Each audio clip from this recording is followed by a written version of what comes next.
అందరికీ good morning అండి. ఇప్పుడు మన తెలంగాణ ప్రభుత్వంలో రేవంత్ రెడ్డి గారు వచ్చేసి మన ట్రాన్స్జెండర్స్ అందరికీ ఉద్యోగాలు ఇస్తున్నారు, అదేవిధంగా ఇల్లులు ఇస్తున్నారు, అదేవిధంగా మన ప్రతి ఒక్కళ్ళకి ఎవరైనా జాబులు చేసుకునే వాళ్ళకి జాబులు కూడా ఇస్తుండ్రు. కాబట్టి రేవంత్ రెడ్డి గారు మనకు బాగానే సపోర్ట్గా ఉన్నారు. కానీ మనకు తెలియకుండా బీజేపీ ప్రభుత్వం వచ్చేసి మనకి ట్రాన్స్ యాక్ట్ తయారు చేయడం జరిగింది.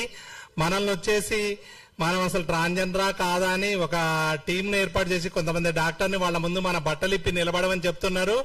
దీనికి మేము సవాల్ చేసి అడుగుతున్నాం బీజేపీ ప్రభుత్వాన్ని. కానీ ఈ బిల్లులో ఎవరైతే పాల్గొని ఉన్నారో వాళ్ళందరూ మగవాళ్ళందరూ నిలబడి వాళ్ళు అసలు మగోళ్ళా కాదా వాళ్ళని ప్రశ్నిస్తున్నాం మేము ఈరోజు. అదే బిల్లులో ఆడవాళ్ళు కూడా ముందు వాళ్ళు తీసుకోండి సర్టిఫికేట్స్, మగవాళ్ళు అనేది వీళ్ళు మగవాళ్ళు అనేది సర్టిఫికేట్ తీసుకున్న తర్వాత ఆడోళ్ళు అనేది సర్టిఫికేట్ తీసుకున్న తర్వాత మేము ట్రాన్స్జెండర్లు కానీ ట్రాన్స్ మెన్ కానీ మేము తర్వాత సర్టిఫికేట్లు తీసుకుంటాము. మమ్మల్ని ప్రశ్నించేది మీరెవరండి? మేము మమ్మల్ని అడగడానికి మీకెవరు హక్కిచ్చారు? మా ప్రభుత్వం వచ్చేసి తెలంగాణలో మాకు ఓటర్ ఐడి కార్డులు ఇచ్చారు, ట్రాన్స్జెండర్ గా ఓట్లు వేయించుకున్నారు, గెలిచేటోళ్ళు గెలిచారు అంటే ఇప్పుడు దానికి ఇవ్వలేదా? మేము ఓట్లు వేసిన తర్వాత గెలిచిన వాళ్ళందరూ మరి ఇప్పుడు దిగిపోండి, ఆ పదవి నుంచి దిగిపోయింది. మీరందరూ దిగిపోయిన తర్వాత మేము టెస్ట్ చేయించుకుంటాము. అదే విధంగా మాకు ఆధార్ కార్డులు కూడా ఇచ్చారు అంటే ఆధార్ కార్డుకి ఇవ్వలేదా? మాకు కలెక్టర్ వచ్చేసి సంతకం పెట్టి ట్రాన్స్జెండర్ సర్టిఫికెట్ ఇచ్చాడు, ఆ ట్రాన్స్జెండర్ సర్టిఫికెట్ కి కలెక్టర్ కూడా ఇవ్వలేదా? ఆ పదవి కలెక్టర్ హోదాకు కూడా ఇవ్వలేదా? 5 ఏళ్లు ఉండే ప్రభుత్వంలో 5 ఏళ్లు ఉండే పదవులు ఉండే వాటికి ఇలువ ఉంది. కానీ సంవత్సరాల తరబడి చదువుకొని కలెక్టర్ ఉద్యోగం సంపాదించుకొని అతను సంతకం పెట్టిన దానికి ఇలువ లేకుండా చేస్తుర్రు. ఇది కరెక్ట్ కాదు. ఈ యాక్ట్ ని వెనక్కి తీసుకోవాలి. మనందరం ఎక్కడెక్కడ ఉన్న ట్రాన్స్జెండర్స్ అందరూ కట్టుగా కలిసి ఉండి ఈ యాక్ట్ ని వెనక్కి పంపే విధంగా ప్రయత్నించాలి.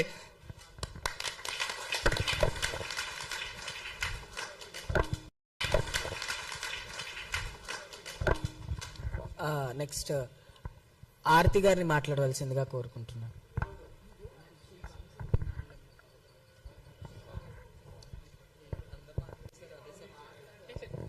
ఓకే, అందరికీ గుడ్ మార్నింగ్.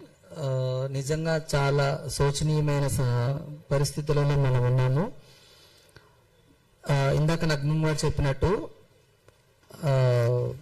నిజంగానే ఈ కేవలము ట్రాన్స్ ఉమెన్స్ కి మాత్రం అంటే ట్రాన్స్ జెండర్ అంబ్రెల్లా కిందకి వచ్చే వాళ్ళకు మాత్రమే ఈ టెస్ట్లు ఎందుకు? ఓట్లు వేసేటప్పుడు మమ్మల్ని అడగలేదు కదా, మీరు ఆడవాళ్ళ మగవాళ్ళ మమ్మల్ని అడగలేదు. అవునా? ట్రాన్స్ కానీ ట్రాన్స్జెండర్స్ కానీ మేము ఓట్లు వేసాం. మాకంటే సీనియర్స్ కొంతమంది ఉన్నారు, వాళ్ళకి కొన్ని ఏళ్ళ నుండి ట్రాన్స్జెండర్ ఐడెంటిటీ ఉంది, వాళ్ళు అలాగే ఓట్లు వేశారు. వాళ్ళు ఓట్లు వేసినప్పుడు ఎంచుకున్నారు. అవునా? ఇది నిజంగా చాలా శోచనీయం. చాలా మంది ఏమనుకుంటున్నారంటే ఇంక ఇది అయిపోయింది కాల్ రాస్తామని. అస్సలు కాదు. ఎవ్వరు కూడా మమ్మల్ని కాల్ రాయలేరు, మమ్మల్ని వెనక్కి తీసుకొని లేరు. మేము వెనక్కి తగ్గను కూడా. ఎందుకంటే ఎన్నో పోరాటాలు చేస్తూ చేస్తూ చేస్తూ ఇక్కడికి వచ్చాం. పుట్టినప్పుడు తల్లిదండ్రులతో పోరాటం చేసుకున్నాం, ముందు మాకు మేము పోరాటం చేసుకున్నాం, తల్లిదండ్రులతో పోరాటం చేశాం, అన్నదమ్ములతో పోరాటం చేశాం, ఉన్న ఫ్రెండ్స్ తో పోరాటం చేశాం, ఉన్న సొసైటీతో పోరాటం చేశాం. బ్రతుకుతూ ఇప్పటికి ఇక్కడికి వచ్చినాక కూడా ఇంకా కూడా మేము పోరాడుతూనే ఉన్నాం. అయినా బ్రతికే ఉన్నాం, అయినా గెలుస్తూనే వచ్చాం. ఇక మంది కూడా గెలుస్తాం. మేమేమి ఓడిపోతామో, చదువు రాని వాళ్ళమో, సంస్కారం లేని వాళ్ళమో, లేకపోతే మాకు పరిజ్ఞానం లేదు, ఇలాంటి విషయాలు అనుకోవడం చాలా పొరపాటు. ఒకటే మళ్ళీ మేము ప్రాధాన్యపడుతున్నాము బీజేపీ ప్రభుత్వాన్ని, మీరు చేసిన ఈ ప్రయత్నాన్ని దయచేసి మానుకోండి. మానుకోవటం వల్ల మా దృష్టిలో మీ విలువ పెరుగుతుంది. నిజంగానే మేము కూడా మిమ్మల్ని గౌరవిస్తాం. మమ్మల్ని గౌరవించని ప్రభుత్వం కానీ, మమ్మల్ని గౌరవించని సంస్థలు కానీ, మమ్మల్ని గౌరవించని వ్యక్తులు కానీ, మమ్మల్ని గౌరవించని గవర్నమెంట్ కానీ మాకు వద్దు. Thank you so much. అయితే నేను ఇక్కడ ఒక 2 points యాడ్ చేయాలనుకుంటున్నాను. Very sorry. అయితే ఈ బిల్లులో ఇంకొక 2 పాయింట్స్ ఉన్నాయి. ఏంటి అంటే, ఒకవేళ ఎవరైనా మాకు సర్జరీస్ చేసినా, హార్మోన్స్ కి సంబంధించి మెడిసిన్స్ ఇచ్చినా, లేజర్ ట్రీట్మెంట్ తీసుకున్నా కూడా తీసుకున్న వాళ్ళు చేసిన వాళ్ళు కూడా శిక్షార్హులు. ఇదెక్కడ గోలండి? డాక్టర్లను కూడా మీరు క్రిమినలైజ్ చేసేస్తారా? అంటే మా బాడీ మీద మాకు హక్కులు లేదా? ఇంకోటి ఏం బెటర్ పాయింట్ అంటే, ఏ స్వచ్ఛంద సంస్థలు కానీ ఏ సోషల్ వర్కర్స్ కానీ ట్రాన్స్జెండర్స్ కి సహాయం చేయకూడదు. ఒకవేళ సహాయం చేస్తే ఆ ఎన్జిఓస్ ని రద్దు చేయడం జరుగుతుంది, వాళ్ళు కూడా శిక్ష అర్హులే అంట. అంటే ఇంకా మాకెవరు సహాయం చేయకూడదు, ఎవరైనా సహాయం చేస్తే వాళ్ళని జైల్లో పడేస్తారా?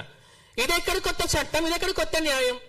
ఈ 2 బిల్స్ కూడా మమ్మల్ని చాలా అవమానించేలాగా, ఎక్కడి నుంచి మేము సహాయం తీసుకోకుండా ఉండేలాగా నిర్బంధించేలాగా ఉన్నాయి. This is really bad. మన మధ్య ట్రాన్స్ మెన్ లాయర్ గారు మన మధ్య ఉన్నారు. కిరణ్ రాజ్ అన్న గారిని స్టేజ్ మీదకి రావాల్సిందిగా కోరుకుంటున్నాను. Thank you. అండ్ అలాగే వైజయంతి అమ్మ గారిని 4 మంచి మాటలు చెప్పి ఈ ట్రాన్స్ బిల్లు ద్వారా కమ్యూనిటీ ఎంత నష్టపోతుంది అనేది రెగ్యులర్ గా మేము నేషనల్ అండ్ ఇంటర్నేషనల్ మీడియాలో చూస్తున్నాము, ధర్నాలు చూస్తున్నాము. వైజయంతి మేడం గారు, మీరు మాట్లాడండి.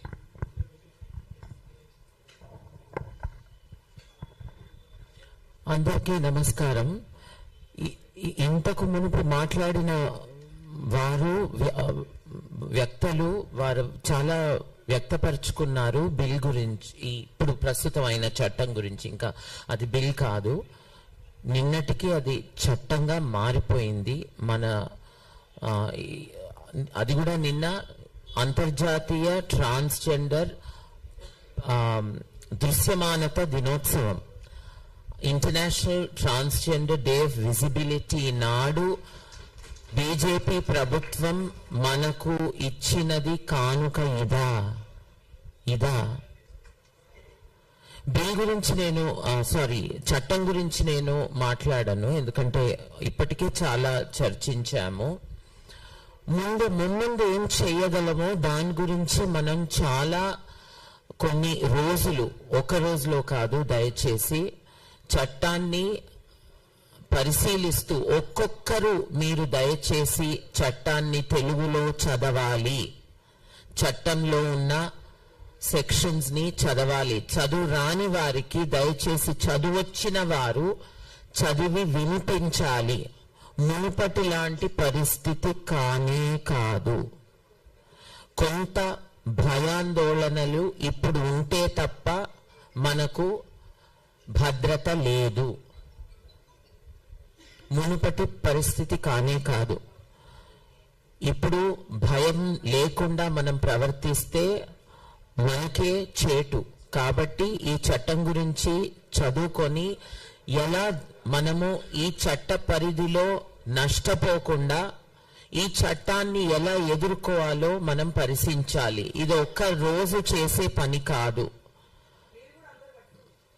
అమ్మల్లారా, అక్కల్లారా, ఇది ఒక్క రోజులో చేసే పని కానే కాదు.